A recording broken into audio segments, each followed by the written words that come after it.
Cari amici, buongiorno a tutti voi.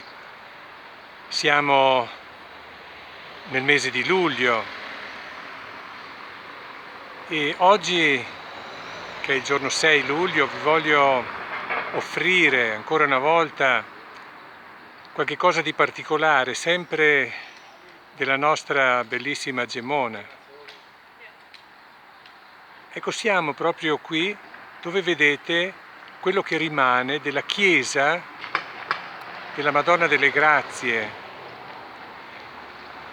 Dopo il terremoto, quindi la chiesa è stata distrutta totalmente, non hanno voluto ricostruirla, forse perché c'erano già abbastanza chiese, ma hanno lasciato così la facciata, gli scalini che vedete, la facciata, il ricordo insomma della chiesa di Santa Maria delle Grazie.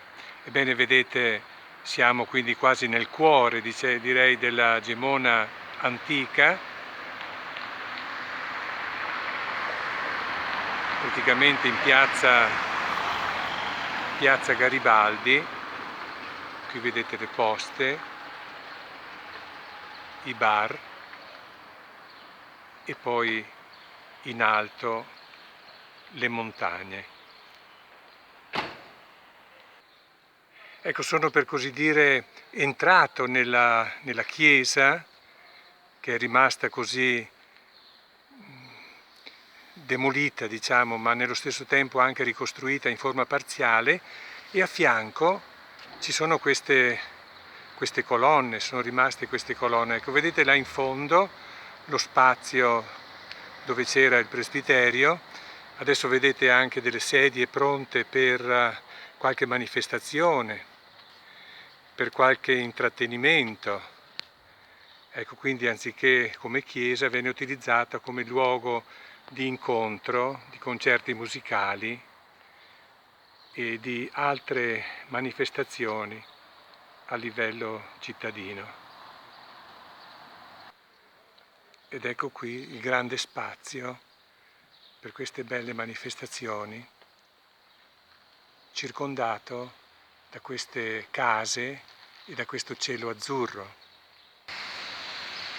Ecco, riprendo il mio piccolo video di oggi, in questo mese di luglio,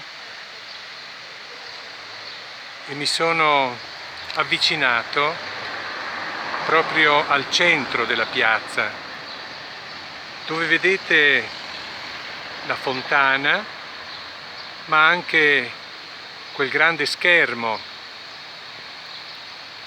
che serve per tutti gli avvisi a livello cittadino, ma ho sentito che è stata trasmessa qui anche le partite dei mondiali europei, quindi questa sera ci sarà proprio la semifinale Italia-Spagna,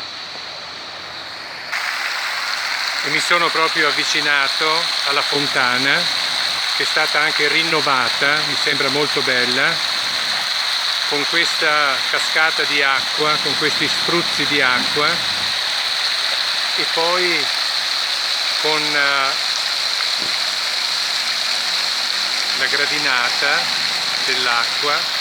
Ecco, questa fontana un po' moderna, ma direi anche molto bella. Qui si vede anche una ninfa che fa il bagno. Bello questo rumore dell'acqua, questo scroscio dell'acqua in questa estate abbastanza calda, ma per fortuna a Gemona stiamo bene.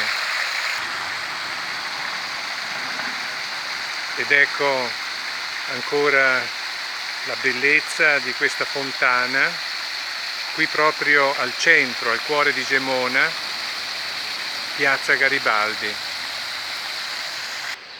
E non poteva mancare qui il monumento a Giuseppe Garibaldi. E mentre riprendo anche il grande schermo con i vari appuntamenti e mi giro verso la piazza, questa piazza Garibaldi, ancora la fontana con lo scroscio dell'acqua. Ebbene, da questo luogo, da questo centro storico di Gemona del Friuli, vi auguro una buona giornata, un buon mese di luglio e una buona settimana a tutti voi. Mandi a Riviodici. E naturalmente questo saluto anche a nome dei miei confratelli, padre Giuliano e padre Luigi Lanzilli. Un caro saluto da tutti noi, da Gemona del Friuli.